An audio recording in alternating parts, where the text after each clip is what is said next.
I'm just gonna start you guys at 5:55, I guess. So you can just start the show in a couple seconds, all right? Okay. Okay. Thanks, Thank Bill. you.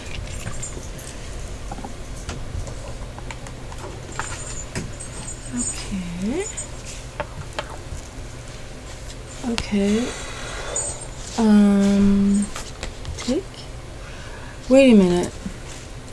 It's not ticking up camera one. Oh, there it goes. Okay. Yeah. The thing about being here is that it's a video coalition. It's not a TV station, so it's a lot different. But are we? Did he say we were starting the show right? I think he did. 5:55. Okay. Hola. Can you tell? Buenas noches. Bonsoir. C'est un autre vendredi. Another Friday night with Planet Glee. And here we are, and so happy because it is also le printemps. Springtime. Woohoo! Primavera. It's springtime. Time for flowers. Time for showers. Time for everything smelling good, feeling good. Disregarding anything that's negative, just letting it go. Goodbye, c'est la vie. And you may see that we have an esteemed guest. We're always lucky when we have an esteemed guest. And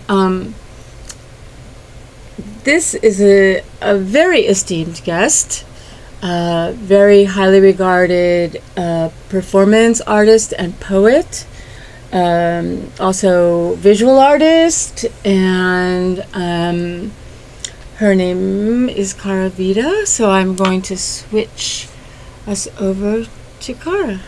Thanks, Jennifer Glee. That's a beautiful introduction.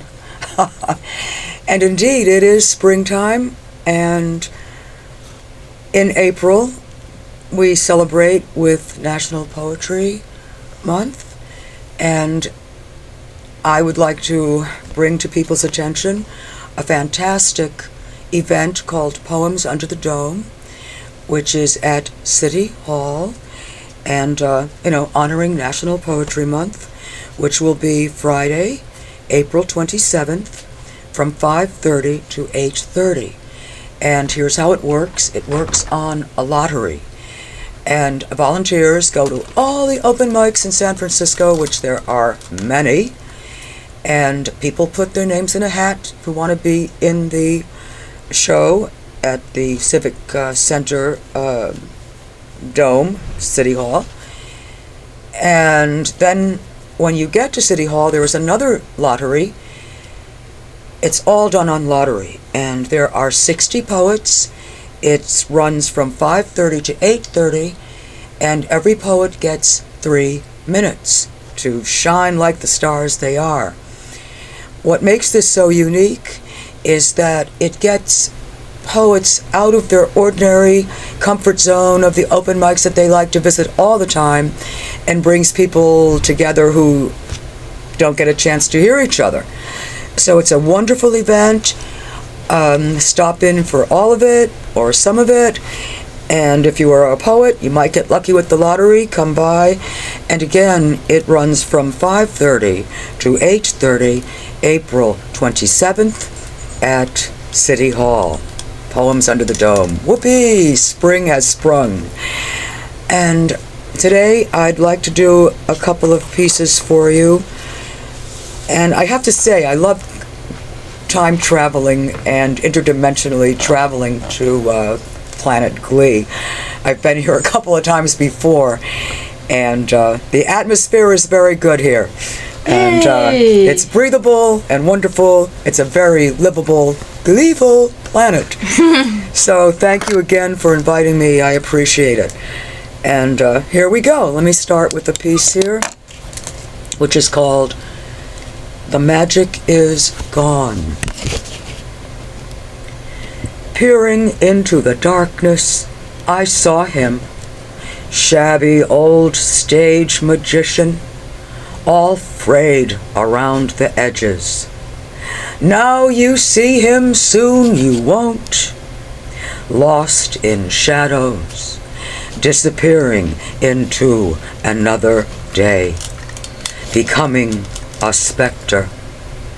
Nary a trick up his ragged sleeve, disheveled, moth-eaten, he stumbles around in black threadbare cape, the faded red satin lining falling apart at the seams. Out of style, pointy Italian shoes down at the heels, worn the hell out. Been years since they had a shine. Borrowed time has not been kind. The show is over. Someone tell him. Long ago the rabbit hippity hopped out of the tattered top hat. Bye-bye, bunny.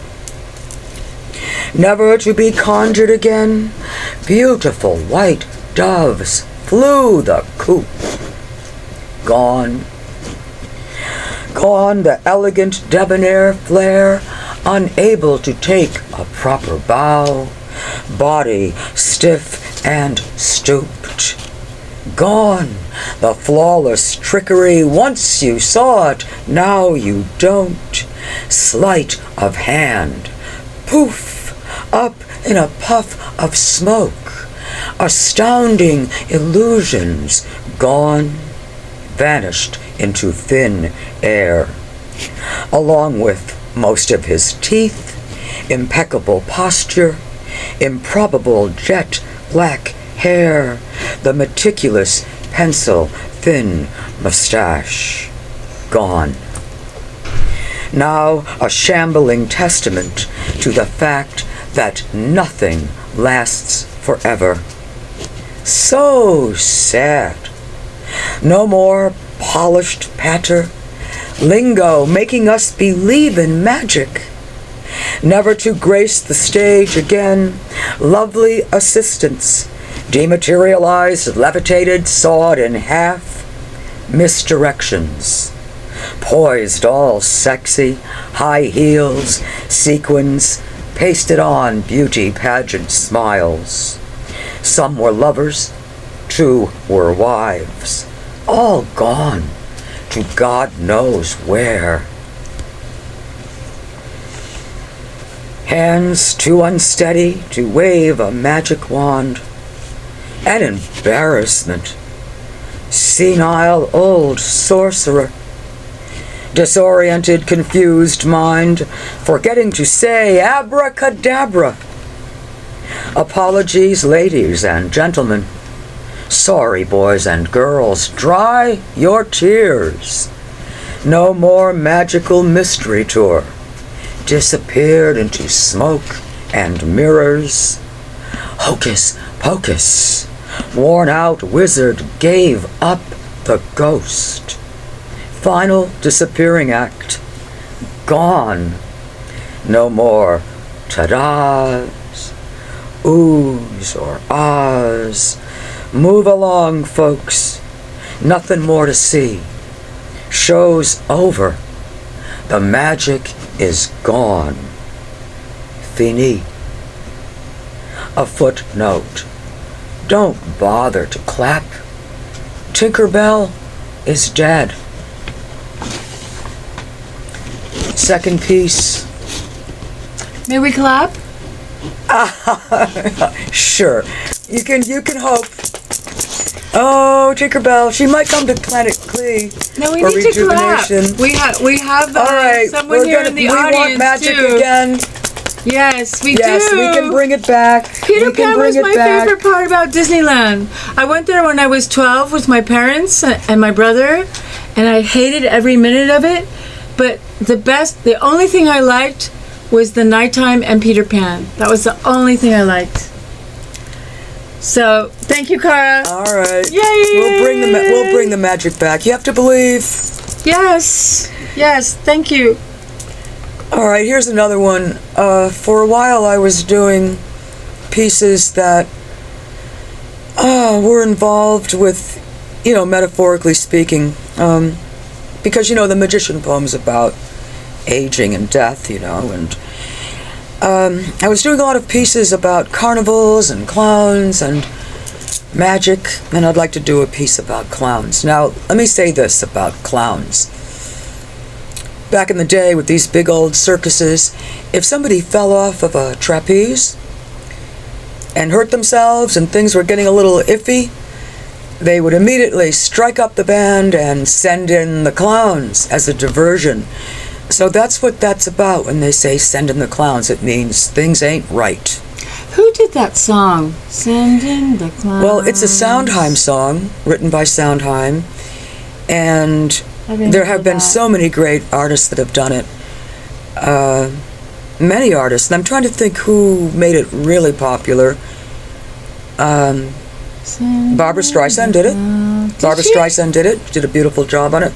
Quite a few artists have done it, but as I say, it's a Sondheim song. And have you ever done it? I have. I have done it. As a matter of fact, I did it with a spoken word in between, and it was a lot of fun. It lends itself to spoken word. It always used to make me cry when I was a little kid. Well, it is a sad piece. It's a sad song. It's not a happy song. It's about someone who loses their way, who has lost their ability to continue in their endeavors, and that's what that's about. It is sad. Yeah, it's not happy. and Sondheim is one of the greatest, songwriters around, and almost all of his work tells a very poignant story, and it must touch a lot of people because he's a very popular songwriter, and people are always doing Sondheim shows. And as a matter of fact, Elaine Stritch is going to do one at the Raz Room, and I'm going to go to that show. She's great. So you could say this was inspired by Sondheim. So let's start. Okay. We are all so screwed. Send in the clowns. We could use a few laughs. Bring 'em on. Old school Barnum and Bailey, bombastic buffoons, clowns. Circus Vargas, OG, grease-painted grotesques, clowns. Swaggering, stumbling, lumbering clowns. Huge shoes, flapping horns, honking arms, flailing clowns. Senselessly running around in circles. Zany, fake, frolic clowns. A dozen of them, tumbling out of a tiny car. Chaos, bedlam.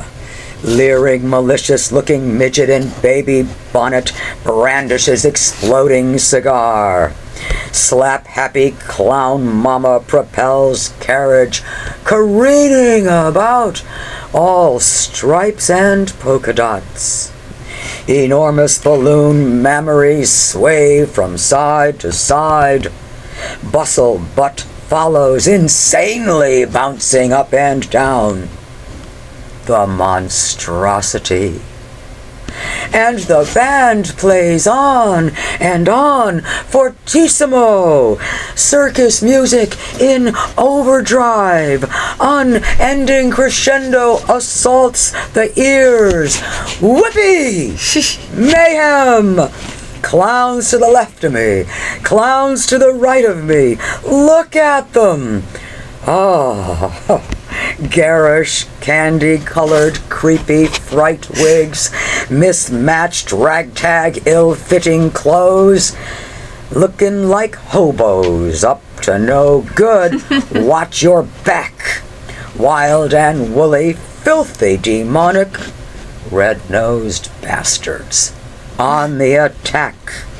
Rough house rumpus, the deceptive rump. Thwack, whack with a rubber bat, splat with the spritzer, ha ha, gotcha. right in the kisser. Clowns.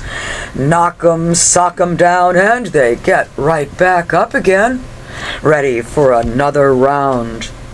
And there's no damned gaiety to any of it. Oh, what the hell. Send in the big guns. The B-movie psychotic killer clowns. This ain't no kid party. And I know the score. Let's have some fun. Bring on the corporate clowns. Bring 'em on. I'm done. Clowns don't scare me anymore. Yes! Yes! Yeah, all right. Yes. Thanks. Hey you watching, hey, Jennifer. What about you? Be nice, Jennifer. Stop being disrespectful. Thank you for watching Planet Glee. We have a huge esteemed guest tonight, and if you've listened to these 2 poems that she has written, I hope that you have something to add, or call in, let us know. I wanted to ask Cara a quick question about clowns, because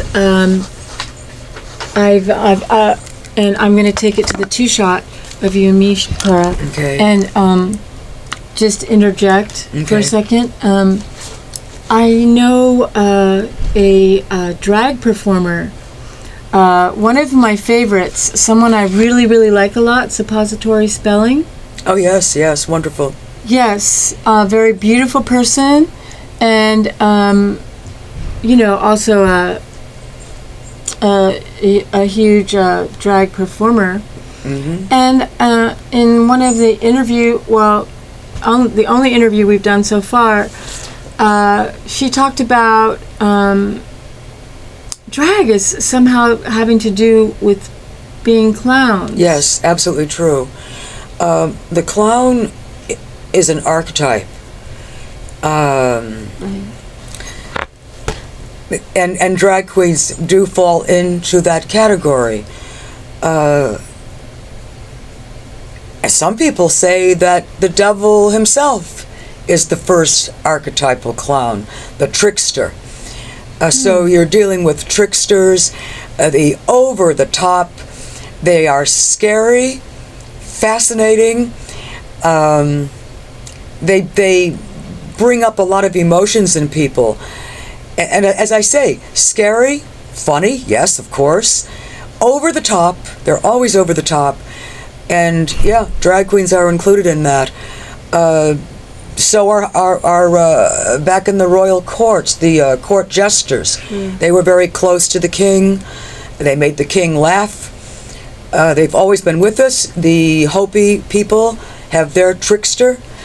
And many cultures have clowns. They're a necessary part of our lives, because we need this to, go beyond the mundane and to get in touch with that archetype. So clowns are very important, and a lot of people can't stand them. They're scary. But I love clowns, and I love drag queens, and I kind of like being scared a little bit. It's fine with me. Can I just check in with you for a second? Are you and Sal in Benoit's film Children of the Coquettes?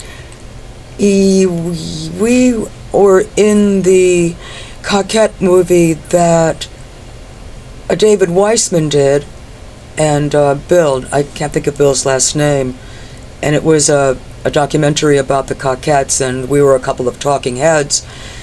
It was the Coquette documentary, and they wanted a couple of folks who had been at all the shows and who were still around, and indeed everyone went to the shows, because that's what you did. I mean, that was just the most fabulous place to be. And so we were in that show, and we were fortunate enough to have some of the documentary shot at where we live, in the art studio we're in. And so I got to meet and listen to a lot of the Coquettes. We were just simply fans. We didn't, of course everyone saw the Coquettes all over town. I mean, how could you not see them? They were fabulous all the time, and always thrift shopping and very high-profile folks. So that's why we were in the movie. They wanted a couple of people to talk about those great days of wild theater that has, I might add, has never been duplicated again, because it was definitely the zeitgeist of that time. They were in the forefront. They were fearless. They were courageous. They were funny. They were daring, innovative artists, and it was a real privilege to be in that documentary. Yeah, it's wonderful. If you haven't seen it, get it on Netflix. It's very good. What's it called again? It's simply called The Coquettes. Okay. Yeah, because I didn't know. I hadn't heard about that one. Yeah, it's wonderful. Are you ready? Are you ready to give us some more depth of thought? I'm going to do a few things, and I'm going to knock the pins out of that esteemed nonsense. But I thank you for that, because I do like to be silly now and then. And cool. A lot of people who are not familiar with haiku. Haiku is a Japanese art form, and very beautiful. There's actually a few forms of haiku, but the very basic form of haiku is 5 syllables, first line, second line, 7 syllables, and then the third line, again back to 5 syllables. And the Japanese art form is very lovely, and they speak of cherry blossoms falling gently to the snow and the sparrows and blah, blah, blah. But I have to say, Miss Jennifer Glee, that it is a short bridge between haiku and cuckoo. And I have merrily skipped across that bridge. I'm so glad I did. So I do something called haiku with a kazoo, and Amiri Baraka calls this stuff loku. So if I can kind of get the esteem down a few notches, I hope this entertains you. Love that poetry. I listen, you will be heard. Word, word, word, word, word.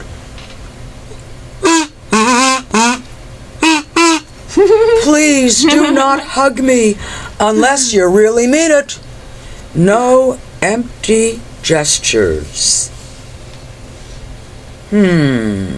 Beautiful old whore, bejeweled, painted lady. Oh, San Francisco.